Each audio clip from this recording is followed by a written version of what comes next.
hello, everyone, and welcome to the graphic novel webinar. My name is Tanya Rand, and I'm the Sales and Marketing Specialist at Whitehots, and thank you very much for joining us today. It's my pleasure to be here to introduce my coworker and our resident graphic novel expert, Carolyn Son. If you do ARPs with us, then you'll most likely know Carolyn, but I bet you didn't know that she has passion for graphic novels is truly inspiring. Her extensive industry knowledge and deep understanding of this genre have made her a leading voice in our industry. Not only does Carolyn select graphic novels, but she's also a dedicated collector with an impressive personal collection that spans the hundreds. And this vast collection enriches her insights, giving her a unique perspective on both classic and contemporary works. That's why she's our expert. Just a reminder that a link to this webinar will be emailed to you later this week or early next week, and we encourage you to share it with your staff. That way everybody gets to keep up with this trend. We also ask that you save any questions you have until the end of the presentation. And without further ado, here's Carolyn. Thank you, Tanya. My name is, she mentioned earlier, it's Carolyn Son, and we are just going to go over the general and then some more specific trends and then some titles that I think that libraries should be paying attention to. Now, going over to our, I just hope everyone can see our slides. Let me know if you cannot. Okay, so we're just going to go with the big picture, which is graphic novels have exploded in the last few years. There's been an incredible growth in sales and the diversity of titles being released. I would say that this current boom rivals the booms of the mid-90s, which was fueled by superhero comics, and the aughts, which was a result of the introduction of manga. Next slide. Going over some general statistics, 20% of Canadians now read graphic novels. That's about 1 in 5. And from 2018 to 2022, sales increased by 105%. A lot of this was fueled by manga. Manga is up by 323%, and one of the big rising genres is actually fantasy by 42%. From 2020 to 2021, there has been an 61% increase in overall sales. A large part of this, as well as, was fueled by an increase in young adult graphic novels. Now, looking at some library trends, I can say that we've all seen there's been a surge in loans and renewals. In a quick comparison from 2022 to 2023, there was an increase in 1 million loans and almost over 500,000 in renewals. Collections have also expanded to meet a diverse reading public. I can say easily that this was not there when I started reading comics. Most of the creators were white heterosexual men, and there's nothing wrong with being a white heterosexual man, but I am happy to be now living in a period where we can pick up a title by Mary Lou, who won an Eisner for Monstrous, or the fact that Ta-Nehisi Coates wrote for Marvel the Black Panther and Captain America, or that Jerry Craft won a Newbery for New Kid, and Magdalena Vizago, a trans woman, won an Eisner for Eternity Girl, and also has written a book about a trans teenager called Girl Mode this fall. We've also seen a Hugo-winning writer N.K. Jemisin win for Far Sector, and it's just an amazing period to be alive and reading graphic novels. I say that as a reader and as someone who sells them. The industry has also responded to this interest by massively increasing the number of titles published. We saw in 2024, there's over 2,700 titles published. There was 332 new series, the majority of them being manga. And in the 90s, when I was growing up, the biggest publishers were Marvel and DC. That has changed recently. Seven Seas now publishes over 500 unique titles. It's crazy. It's crazy. For some small trivia, the biggest selling comic book out there is One Piece, with over 500 million copies sold. To put this into context, John Grisham has sold worldwide 300 million copies.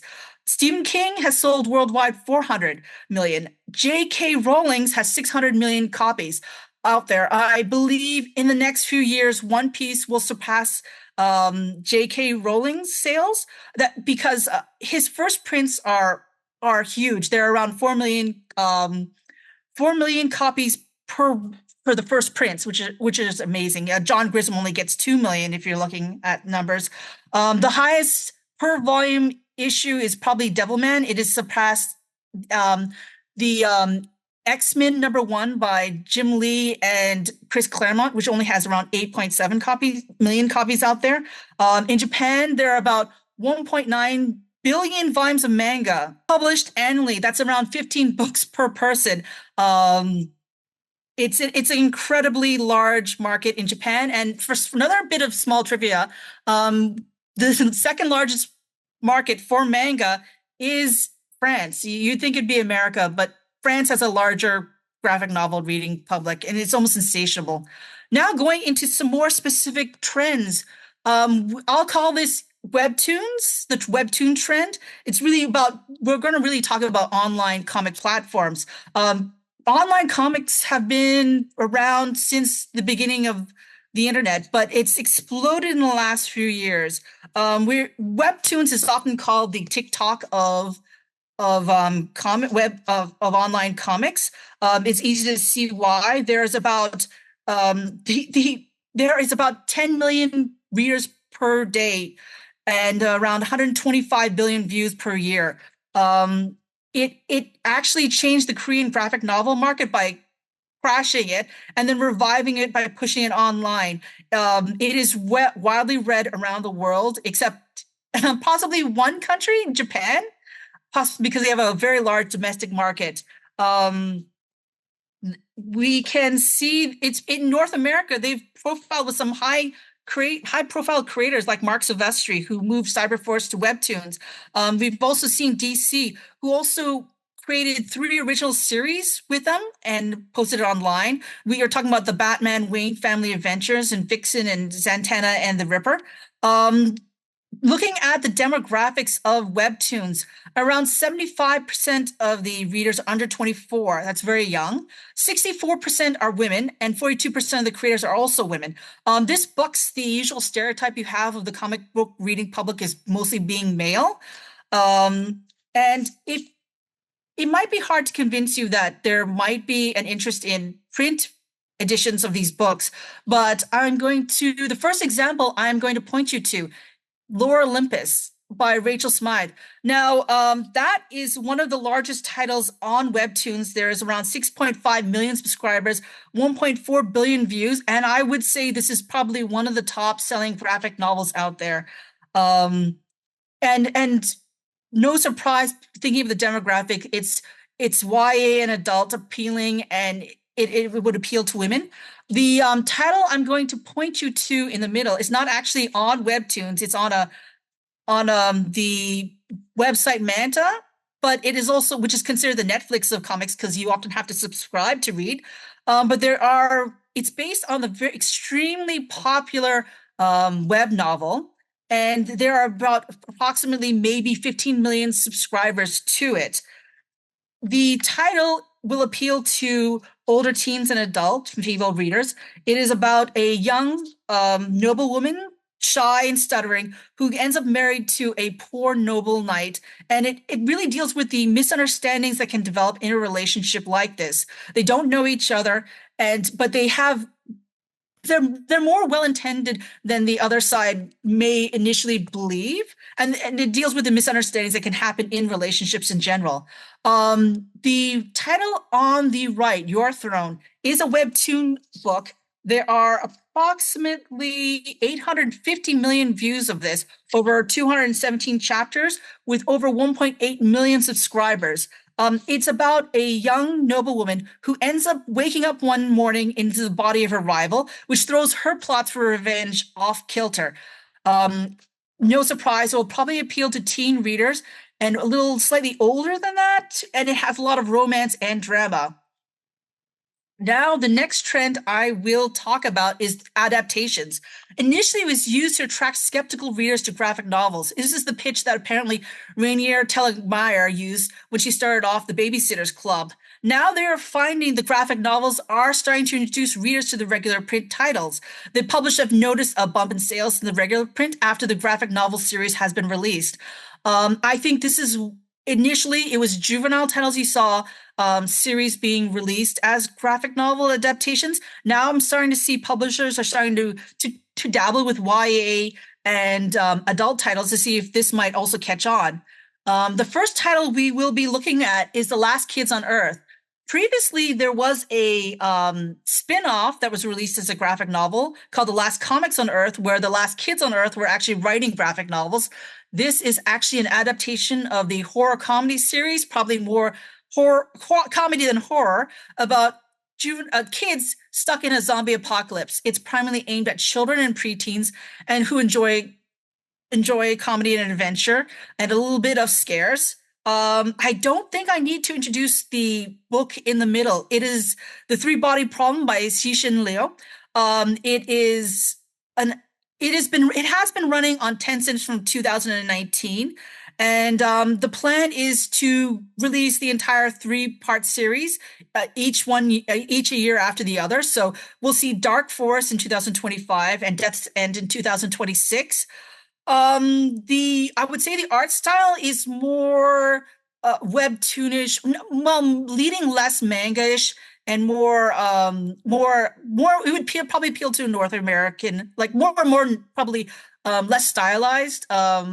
So it should appeal to anyone who's interested in the story, and it might actually, because of how dense and complicated sometimes the story is, I think it could lead people into reading the novel, although with over 3 million sales, you wonder, like, but it might. Okay.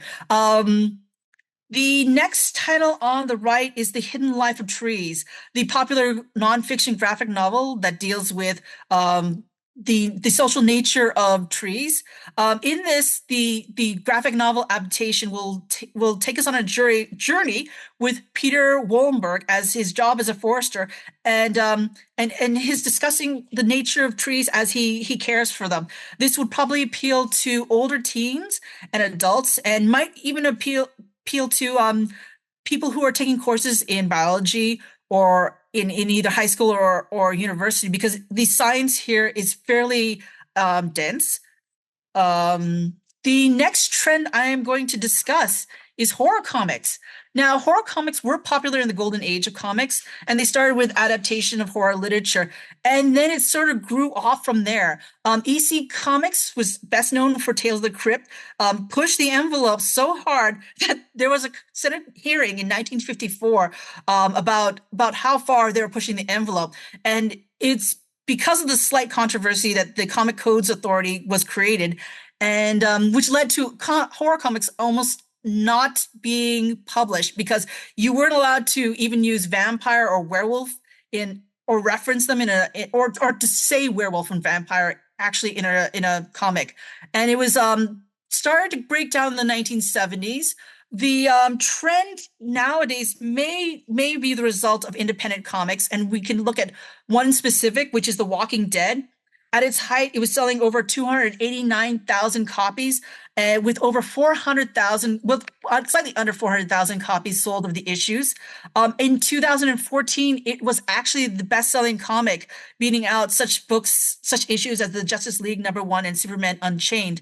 I could say it's sort of interesting to see this boom, because we now see there's a manga artist, Junji Ito, who specializes in horror comics.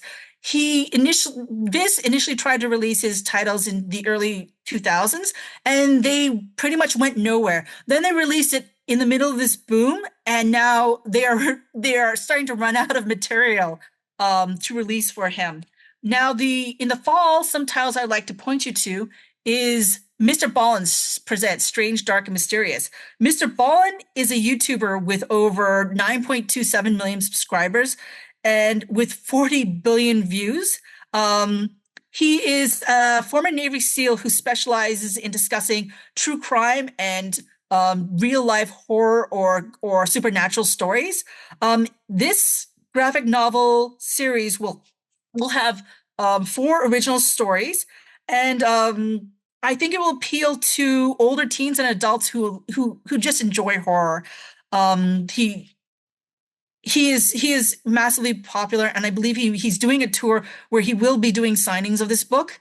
The middle book is called Haunted Canada. It's based on the popular children's series, and the publisher says it should be read by children 9 to 12, but I would push it maybe a little more to the tweens.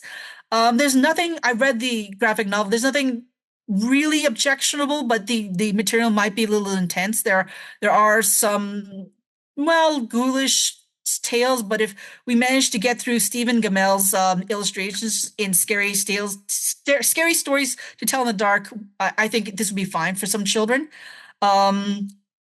There will be mostly adaptations of looks like of the tales originally from the series. And now we lead over to the title on the right. That is Charles Burns' Final Cut.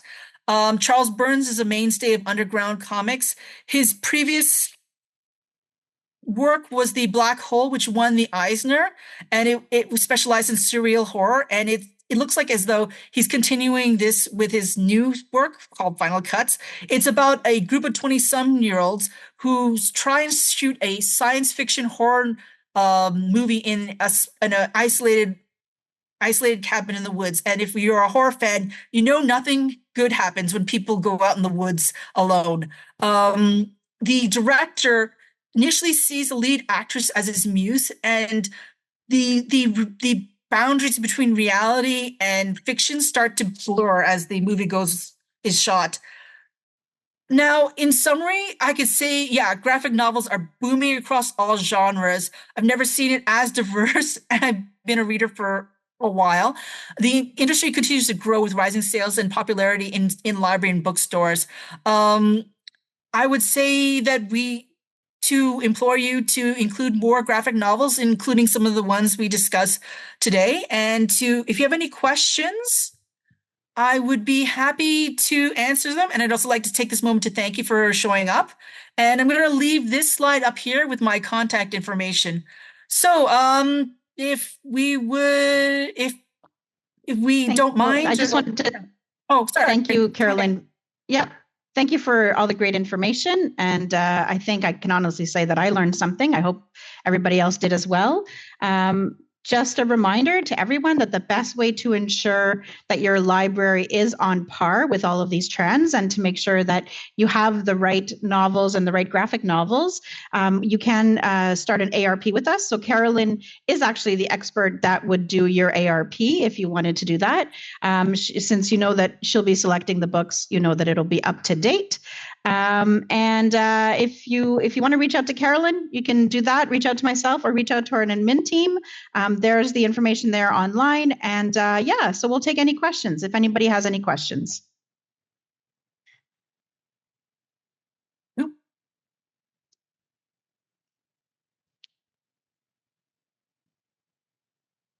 And so it is every, I mean, Oh, sorry. There's a question. Carolyn, where do you see the graphic novel trend going? I don't think any industry can sustain 300% increases or 100% increases, but I can't see this busting as big as it did in the 90s or the aughts. That was the number of titles being published nowadays is a lot more. The picks are a lot more diverse. It's when superheroes busted because people couldn't move on to anything else after you sort of read all the superhero titles. Nowadays, manga is huge, but you could also pick up a good independent comic. You can pick up anything. I think it might decrease a bit, but I don't think it'll go away. The readership is just too diverse. It's too big to completely evaporate overnight. Oh, sorry. So another question is, are there any recommendations for new upcoming mangas? So is there something that you see that's coming up that you're thinking might end up on Netflix or some kind of trend that's coming up? Mangas, practically everything gets an anime nowadays, but it just depends on time. For the fall, there's one title that sort of interests me. It's called Destroy All Humans. They Can't Be Regenerated. It's a collaboration with the Magic the Trading Card and I believe Shonen Jump. And it's sort of like a cute look at the Magic of the Trading Card. The characters are using them, and I think it'll actually pick up with general readers. There's with manga, yeah, I think that will probably be an interesting series to come out with. There was one battle. It's a little more intense. Uh, it was a graphic novel new series about battle royale, which was it it was a big hit in Japan. It's a minor hit here. It's interesting because it's a continuation of the novel. Um, battle royale enforcers, I believe. Which should be also be kind of something that should be on people's radar. Okay, going on to the We next. can always Oh, we can always supply a list, perhaps. Yes. If Carolyn, if you want to come up with a list of like 5 mangas titled that you think are going to be super popular, we could always send that out to everybody as well. The next question is: do you recommend putting graphic novels in their own section for adults, or within a collection? Example: a non-fiction graphic novel within the non-fiction section. So, are we keeping graphic novels all together, or are we putting the non-fiction graphic novels with the non-fiction books? What do you think? I, I, in general, I think graphic novels should go in their own section. But with nonfiction, there aren't there are it'd be hard to section off a nonfiction graphic novel section because there aren't as many titles being like published in there. And I think especially with something like The Hidden Life of Trees, you might get more interest possibly if you put it next to the title. Um, but in general, I would recommend putting it in their own section. Um, but Sometimes it's a maybe good not for the idea non. to Yeah. also, sorry, sometimes it's a good idea to put the original title and the graphic novel kind of next to each Yes. other in a display. Yes. So that way, no matter who you're attracting, they're going to see either the original title or the graphic novel. So that's something that can also Yes. be done. Yes. Are there any other questions? Thank you, Eli. It's good to know that you've added some of these titles to your purchase list. And like I said, so Carolyn is also the one that does the hot list. So if you're on the hub, if you're on our website, the hub, and you go under graphic novels, all of the lists that you see there are curated by Carolyn. So she, anything that you pick from there is also going to be a good book. Yeah, I get a lot of questions as well about content issues. If you have any questions about a series or anything like that, I'd be happy to check or look for you. I find that manga is kind of interesting, and I'm probably going to do a talk in the winter about the age grading about manga because I feel like it's all over the place depending on the publisher, and sometimes the rules can be completely arbitrary. Um, and Japan can be a very the diversity can sometimes work against them because they can come up with sometimes the weirdest titles. Um, there was one recently I was queried about a salary man who becomes a magical girl, and there was nothing content what thing just reviewed. It's nothing content nothing problematic with the content, but it is one of the weirdest premises I've seen weirder, to be honest. One of the yeah, it has some of the most diverse in titles out there. I think that's partially why it's so popular.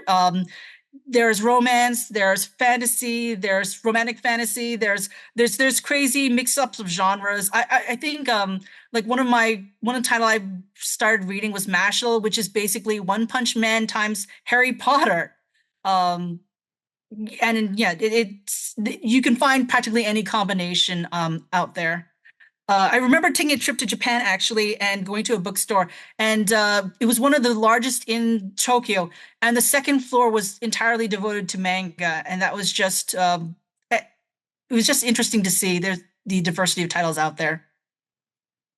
So again, just to reiterate, if anybody has a question, so if you've come across a title and you're not sure if it's appropriate for your patrons, or if you're not sure if it's in the right spot, please reach out to Carolyn. That is her email there, and she'll be able to guide you and let you know a little bit more about the title and where it should be.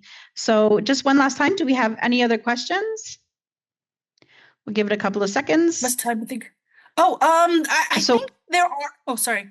Sorry, I'll just read the question. So what is a must title that you think all libraries should have? So there's got to be that go-to series that everybody should have in their library. What do you think that go-to series is, Carolyn? Narrow it down, but it has to be probably Mouse. The classic graphic novel. Shoot, I forgot the name. But it's about. It's an adaptation. Well, it's a nonfiction title about the creator's own family history, and unfortunately, his family lived through the Holocaust. It is one of the most emotionally moving titles out there, and it's often used as a gateway. Yeah. Yes, correct. Art Spiegelman, Mouse. Yes. It is very good. It is often used to introduce people to graphic novels because it shows everyone what the medium can do. There are a lot of titles though, like I can think of Persepolis by Marjorie Chartrap.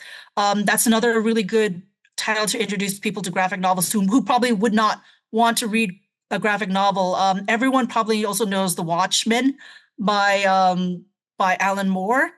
Oh yes. Essex County by Jeff Lemire is also very good. Lemire in general is an amazing writer. Yes, he's a very good Canadian creator. It's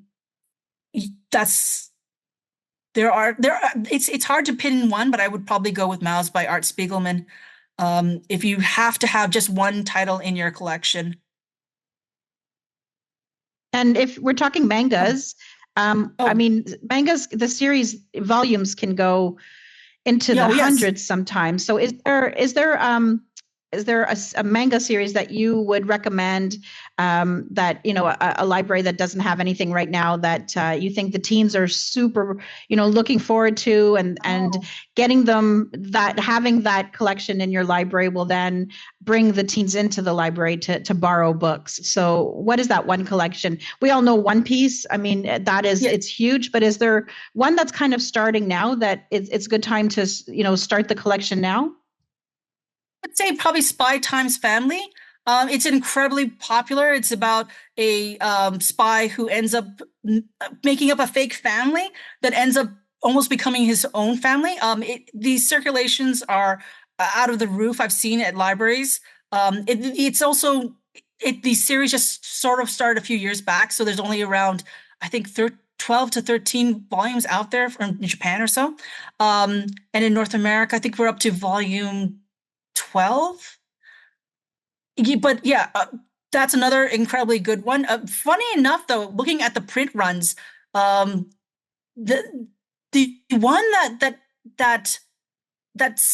they have, the print runs for this is extraordinary. It's Chainsaw Man. They have 250,000 copies printed in North America, which dwarfs even like the DC superhero comics. But I've seen that the circulation is sort of it's good, but it's not as good as Spy Times Family or Juju Kaisen. I wonder if it's because people are buying volumes as opposed to actually reading at the library. We're seeing how often are volumes published. With manga, some titles can come up 4 to 5 times a year. The schedule is funny. We're talking about Ichiro Oda, who does One Piece. He apparently he lives in his studio. He has a house in the suburbs, but he basically lives at his studio and his family goes and visits him. He goes on vacation very infrequently. And when he took a long pause, the publishers actually had to warn the public that nothing had happened to him. He just wants some time off. but there are like some of I know that most creators start slowing down the longer a series comes out, so it can go up to maybe one or two volumes if you're talking about manga. Um, in North America, if you're looking at superhero comics like Spider-Man, they've moved on to, I believe, a bi-monthly schedule. So they're pumping out maybe two volumes per quarter or so. No, season. So that's around, but the majority of them are bi-yearly. And then if you're talking about independent comics, it can go from maybe seasonal to stretches of years, to the point where I thought a series had actually, the guy would never return to a series, and then he has come back and released a volume. It depends on how motivated the creators are with regards to something like that. Um, it can be the sporadic nature of that can be sometimes frustrating. I remember this one series I'm reading called Hepcats. I think it's stretched on to the decades, and I don't think the guy is actually going to publish another volume.